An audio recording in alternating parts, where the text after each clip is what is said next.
여러분 시청자 여러분 안녕하십니까. 차 한잔의 도론도담 시간입니다. 예, 이거 너무 같은 경치만 보여드리니까 제가 식상합니다. 그래서 밖에 오른쪽으로 방향을 틀어서 저 화려한 해운대의 불빛, 아파트빛, 아파트 뭐 욕을 얻어먹어도 밤에는 보기 은 좋습니다. 예, 보여드리면서 한번 해보도록 하겠습니다. 자, 창문 이 정도 올리고 오늘 이번 시간에는 저기 그 댓글에 대한 세미나를 하려고 했는데 아이고 화면이 왜 이래. 갑자기 또 와이파이가 잡혀가지고 이걸 하게 되었습니다. 이 선사들의 삶과 깨달음, 그 부분 이제 마지막 편으로 지난번 시간 만화가 들어있는 건 백봉 김기추 선사 편을 끝으로 마쳤고요. 그때 예고해드린 그 해산스님, 해산스님에 대해서 쭉 제가 읽어드리도록 하겠습니다. 어느 블로그에 있는 글인데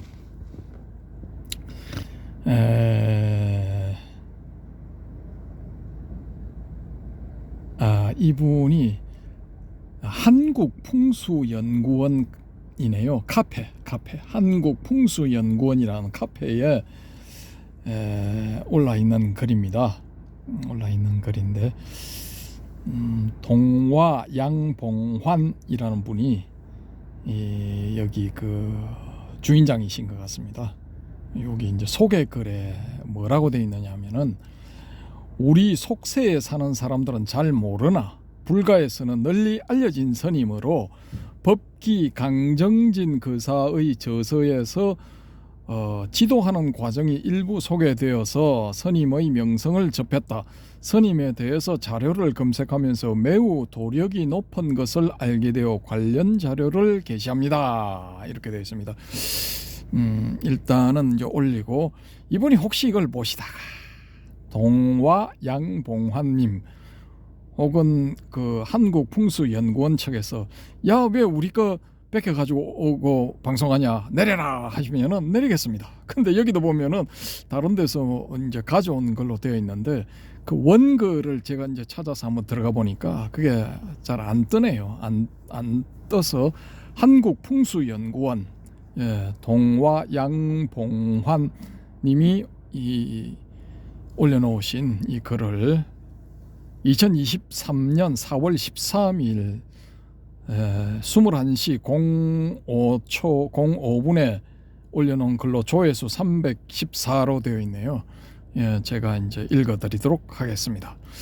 해산스님 이야기. 스님의 속명은 경출이고 법명은 수진이며 당호가 해산입니다. 1910년 9월 16일 경상북도 청도군 매전면 신촌리 구촌마을에서 아버지 오산정씨 관영과 어머니 안동권 씨의 사남 일녀 중 장남으로 태어났습니다.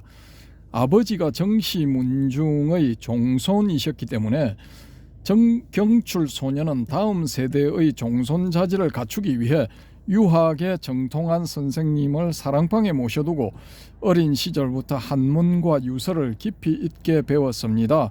그래서 불문에 귀하기에 앞서 유가경전의 묘리를 공부했습니다.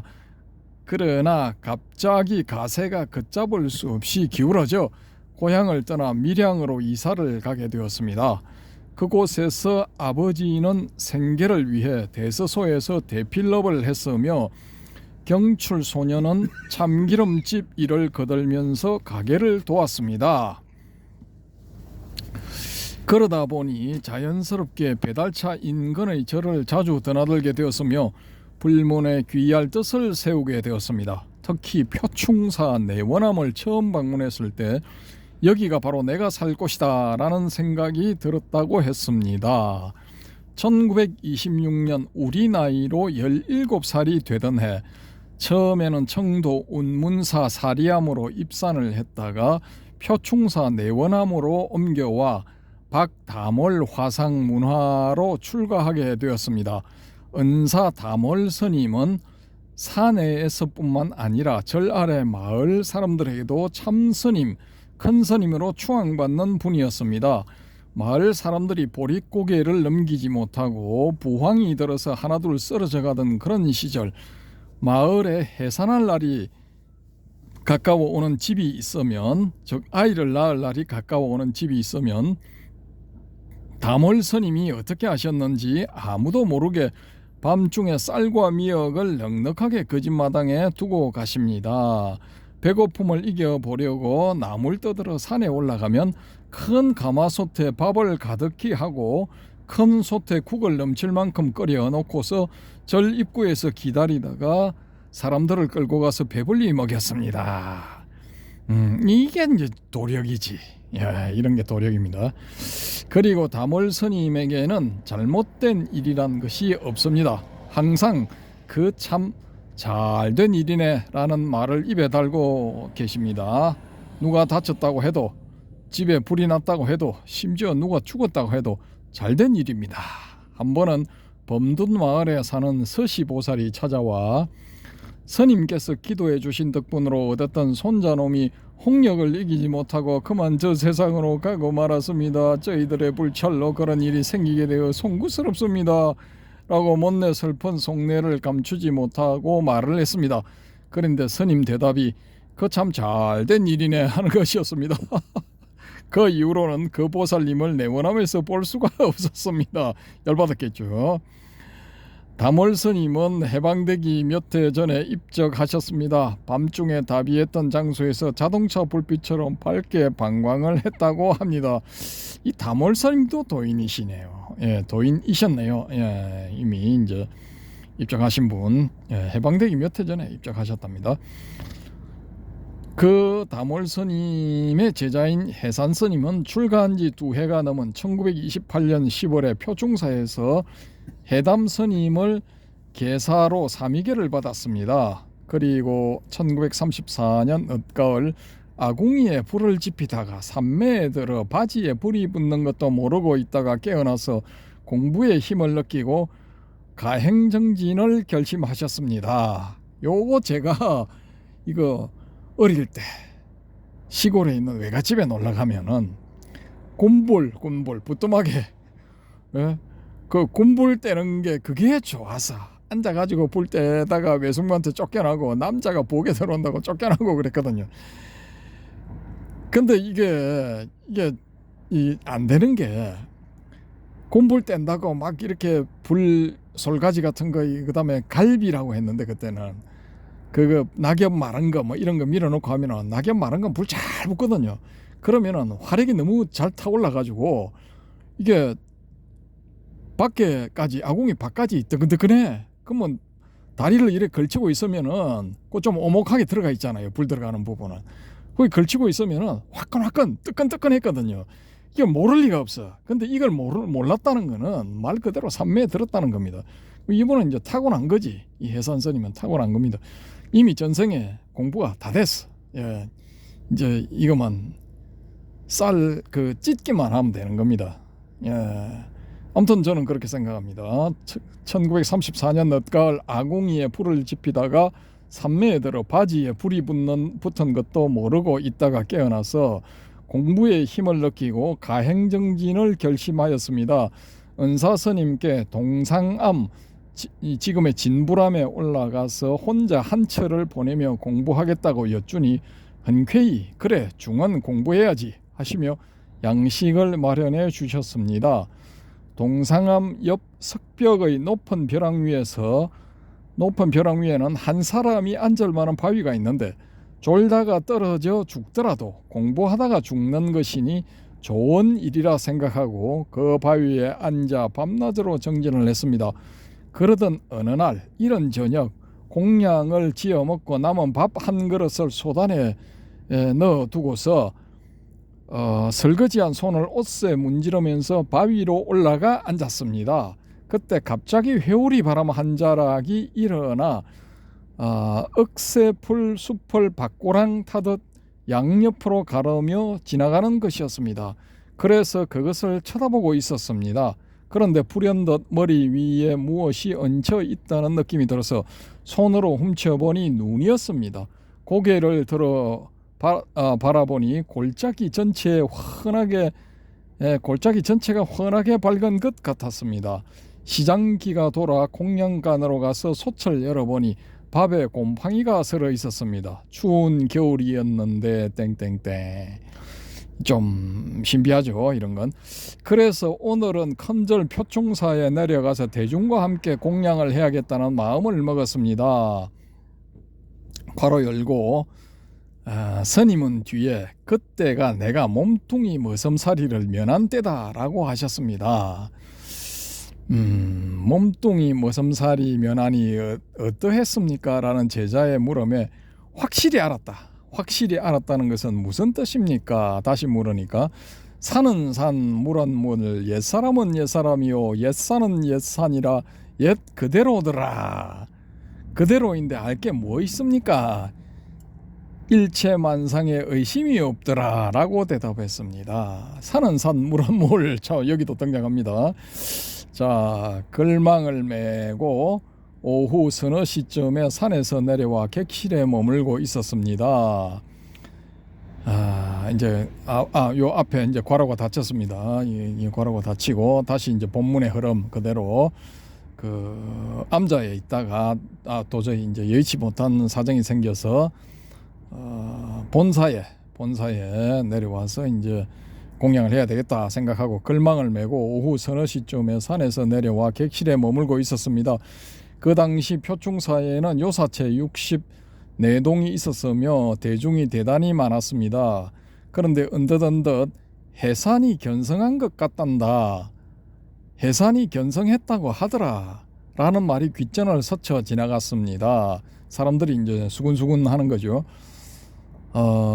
저녁 공양 후 예불을 마치고 객실에 앉아 있는데 법문이 있음을 알리는 대종 큰종 소리가 들려서 큰 방으로 가서 앉았습니다.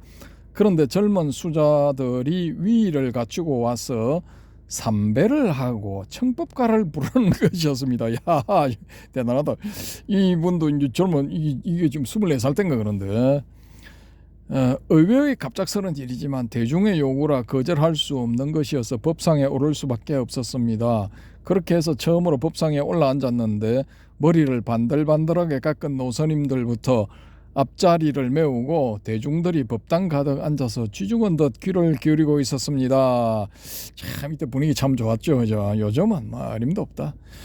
주장자를 내려치고 할을 한번 하려고 했는데 할 소리가 나오지 않아 등골에 땀이 흘러 엉덩이까지 타고 내려오는 것을 느꼈습니다. 이때가 우리 나이로 25이며 25이네요. 25이며 이때 읊었던 상당법문의 개송이 아래의 것입니다. 제망나포 무비수 하늘 덮는 거물을 쳐서 코 없는 짐승을 잡고 능장와각 유체하 능이 달팽이 뿔로 우는 아이를 달래는데 금모사자 반거지 금털사자가 웅크리고 앉았으니 기고만장 범난 등 기세가 당당하여 모두가 오르기 어렵도다. 괄호 열고 스님은 이때의 이야기를 하면서 견성한 것도 남이 아는 것이며 자기가 아는 것은 도가 아니다 라는 말을 덧붙였습니다. 결론적으로 저는 이제 도가 아닙니다. 이거 남들이 알아줘야 된답니다. 저는 그냥 저 혼자 떠드는 소리. 근데 대부분 이래요. 지가 했다고 뭐 내가 하라니 했다고 자기가 스스로 나발 불고 다니는데 이런 거는 다 솔직히 작아. 이거 이 해산 스님 말씀에 저도 100% 많이 한 1000% 동의합니다. 견성한 것은 남이 아는 것이며 자기가 아는 것은 도가 아니다. 동의합니다.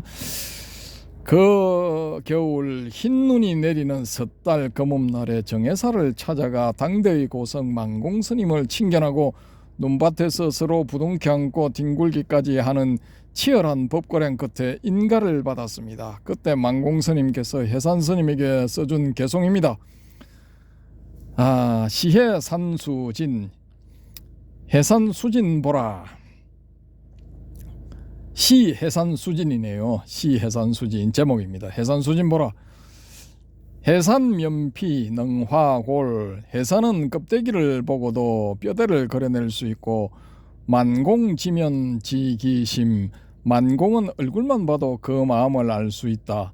운수 우제 월초강. 구름 개이고 비 거쳐 달이 강을 밝게 비추니, 해산 본래 급외연. 바다와 산 즉 해산은 본래 급밖이로구나. 이런 이제 이 인가 개송, 인가장을 써줬답니다. 자, 그 이후 내원함에서 3년을 더 머물다가 1937년부터는 운수납자가 되어 금강산, 묘양산, 백두산, 오대산, 속리산 등지로 행각을 했습니다. 그리고 마하연에서 3년 결사를 하고 송광사에서 강사로 지내다가 만공회중에서 입성을 보기도 했습니다. 참선할 때, 대중방에서 참선할 때 이제 군기반장 쉽게 말해서 그걸 뭐 보기도 했다라는 겁니다. 뭐 일종의 뭐 이거 저거죠, 실무 책임자. 특히 만공회중에서 입성을 볼 때 오수를 즐기시는 만공스님을 찾아가 죽비로 치고서 이랴 이놈의 소야, 이 뿔도 없는 소야 하면서 만공스님께서 내주신 등에 걸터앉아 귀를 잡아당기고 엉덩이를 때리며 소를 타는 신용을 했다가 대중들의 눈에 거슬려 산문출송을 당한 일화도 있습니다. 일타스님의 정언에 의하면 그렇답니다. 근데 요거 비슷한 이야기인데 금봉스님이라고 있어요. 금봉스님. 이 금봉스님은 어떻게 했느냐 하면은 이 만공스님이 이제 참선하실 땐가 뭐 하여튼 뭐 가서 뭐 시비를 뭐 오지게 걸었답니다. 오지게 걸었는데, 그 만공스님 이제 정에서 이제 나온 다음에, 출정한 다음에 이 금봉스님 방에 찾아가신 거예요. 찾아가셔가지고 딱 질문을 한 가지를 했는데, 이로 그랬냐 사로 그랬냐라는 거죠. 그러니까 진리를 따라서 그런 소동을 벌였느냐, 뭐 사적인 그런 불만 때문에 그런 소동을 벌였느냐, 뭐 이렇게 물었는데, 그냥 이로 그랬습니다 하면 되는데 사로 그랬습니다 뭐 이렇게 했답니다. 지금 제 기억상으로는. 그래서 만공스님이 들고 간 그 뭐 절구공이라든가 뭐 아니면 뭐 노젓는 데 쓰는 노라든가 하여튼 뭐 그런 그 이제 소위 말해서 우리가 빠따 맞는다 할 때 그 빠따 치기 좋은 뭐 그걸 들고 있었답니다. 만공스님이. 그걸로 이제 한 대를 맞았는데, 엉덩이를 딱 한 대 맞았는데 항문이 팍 터져가지고 그 뒤로부터 변 보는데 3년을 이분이 고생을 하셨대요. 이 금봉스님이. 이 금봉스님도 좀 대단하신 분이죠. 야, 결국은 이제 이 법거래가 한 번에 막 3년 개고생을 한 겁니다. 이게 진짜 뭐 힘들죠. 이거 뭐 다른 데로 뺄 방법이 없으니까 그쪽으로 빼야 되는데, 그게 터져가지고 아물만 하면 나오고 하니까 개고생이죠. 진짜 말 그대로. 엄청난 고생을 하신 거죠. 이 부분을 보니까 그 생각이 딱 나네요. 근데 해산스님도 그렇고 금봉스님도 그렇고 이거 만공스님의 평소에 그런 어떤 모습 뭐 이런 데 대해서 이 불만이 좀 있었던 것 같습니다. 자, 본문 또 갑니다. 1948년 만 38세 때, 만 38살 때 통도사 보광전에서 설법을 듣다가 법사에게 질문을 했는데, 법사가 대답을 못하고 있으니 선객들이 법회를 중단시키고 스님을 법상에 앉히려고 했습니다. 야, 이때는 이런 가풍이 살아있었어. 이거 좋지. 스님은 극구 사양하였으나 이후 거듭되는 대중들의 요청을 거절할 수 없어서 조실에 앉게 되었습니다. 그 당시 통도사 대중은 300명이 넘었으며 조실은 강의도 하고 설법도 하는 강사 겸 조실이었습니다. 그로부터 1954년까지 6년간 조실을 맡아 후학을 지도했습니다. 1954년 이후로 12년간은 그 처를 부산 아미동 광성사로 옮겨 칩거 및 만행의 시간을 갖다가 1966년 5월 지리산 정각사 수월선원 조실로 추대되었습니다. 이어서 1967년에는 월화 스님 등의 이 추천에 의하여 통도사 보광선원 조실로 추대되었으나 사양하고 오랫동안 떠나 있었던 표충사로 돌아오게 되었습니다. 그로부터 7년간 큰절 표충사에서 주지와 조실을 맡으시다가 1974년 본래 머리를 깎았던 내원암의 해동 제1선원이라는 이름으로 선원을 개원하여 조실로 계셨습니다. 표충사는 태고보우 스님께서 참선을 제창하시어 500명 대중을 거느리고 우리나라에 처음으로 선풍을 일으켰던 곳이라서, 근데 우리나라에서 처음이랑 조금 그렇다 이거. 선풍은 그 오교 구산 할 때 그때 이미 구산 선문에서 선풍이 일어났죠, 그죠? 나라에서 해동 제1선원이란 편액을 하사했던 곳입니다. 자, 해산 스님은 내원암에서 6년을 마감으로 1980년 12월 22일 음력으로 1980년 12월 22일 광성사에서 세수 71세 범납 55세로 입적을 하셨습니다. 조금 일찍 돌아가셨죠, 그죠? 한 10년 20년 더 사실 수도 있었는데 뭐 아무튼 그렇습니다. 광성사라고 하는 거 보니까 부산 광성사 같은데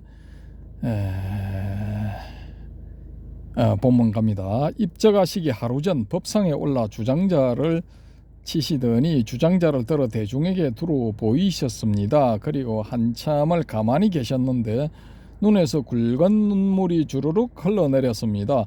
그리고 조금 계시다 아무런 말씀 없이 법상을 내려오셨습니다.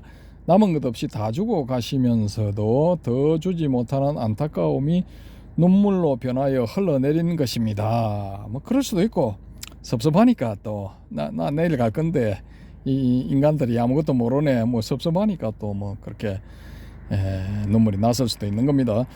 입적하시고 호주머니에서 나온 전재산 3,000원이 스님의 삶을 정언해 주는 것이었습니다.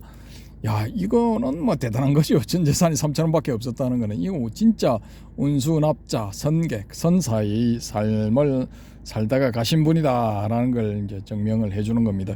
요즘은 뭐 이렇게 나오면 참 무능했네 뭐 이렇게 되는 거죠. 뭐 한 3천만 원 정도는 나와야 돼.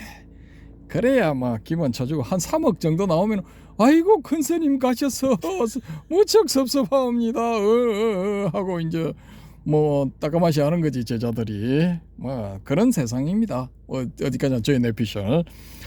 스님은 생전에 살인은 남기시겠습니까? 라는 제자의 질문에 안을 한다. 그걸 찾느라고 시체 태운 죄를 뒤적이는 그게 할 짓이가? 라고 하셨습니다. 그리고 열반송을 부탁하는 제자에게 먹을 갈게 하시고 붓을 들었다가 그만두자 하시며 붓을 놓아버렸습니다. 스님이 입적하신 후 다비를 하니 신비스럽게도 두개골 안쪽 빈 공간에서 오색 영롱한 빛이 찬란하게 방광하고 있었습니다. 빛의 사리를 남기신 것입니다. 출저 해산스님 이야기 1. 작성자 오심아라리 이렇게 되어 있는데죠. 오심아라리 해산스님 이렇게 해서 찾으니까 안 나오더라고요. 그래서 여기 한국풍수연구원 여기 들어가서 지금까지 읽어드렸습니다. 해산스님 이야기 1 했으니까 2가 있겠죠, 그죠? 2가 이제 또 조금 이야기가 있는데 지금 와이파이가 안 잡히는, 잡기 어려운 관계로 겨우 잡아왔는데 잡기 어려운 관계로 제가 그냥 간단하게 그 중에서 핵심만, 키포인트만 제가 가장 마음에 들었던 부분 대해서 말씀을 드리고자 합니다. 그게 뭐냐면은 이 방생을 하게 되었는데, 방생이 뭡니까? 산 목숨을 살려주는 것 아닙니까? 근데 이 해산 스님이 새를 사오느라 하셨는지 뭐 가져오라 하셨는지 아무튼 뭐 세 장의 새가 든 세 장을 가져와서 그걸 뭐 열어버렸어. 그러니까 새들이 날아갈 거 아닙니까? 그러니까 옆에 있던 한 스님이 시비를 건 거야. 아니 그 세장에 갇혀 있던 새를 밖으로 내보내면은 쟤들이 며칠이나 살아 있겠느냐. 저거 방생이 아니라 오히려 살생이다. 뭐 이렇게 된 겁니다. 그러니까 이 해산스님이 그래 당신은 그 새의 본질이 뭔지 아냐?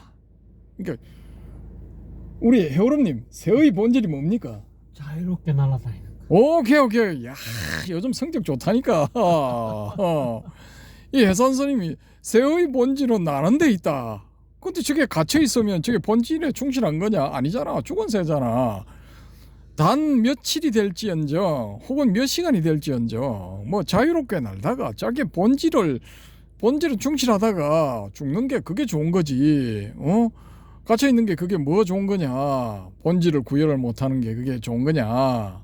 그래서 내가 세상을 열었다. 불만 있냐? 뭐 그런 거죠. 아무튼 뭐 저는 그 부분이 좀 마음에 들었는데 제가 봤을 때는 이게 이제 본질이라고 하기보다는 실존이라고 해야 될 것 같아요. 실존. 예. 그러니까 이 이제 실존주의. 예. 서양의 주요 철학 사조였던 20세기 초반 중반을 석권했던 풍미했던 실존주의. 그게 떠오르더라고요. 그 부분을 딱 봤을 때. 그러니까 새의 실존은 나는 거예요. 본질이라기보다는 실존. 날아야 자기의 본질을 실질적으로 구현을 해내는 게 되는 거죠. 그러니까 그게 실존주의라는 겁니다. 이게 돌을 닦는다 하면은 이게 도닦음을 혹은 그 도닦음의 결과를 현실 생활에서 구현을 해내야 돼. 그러지를 못하면은 이거 돌을 닦은 게 안 되는 거야. 그러니까 실존이 안 되는 거예요.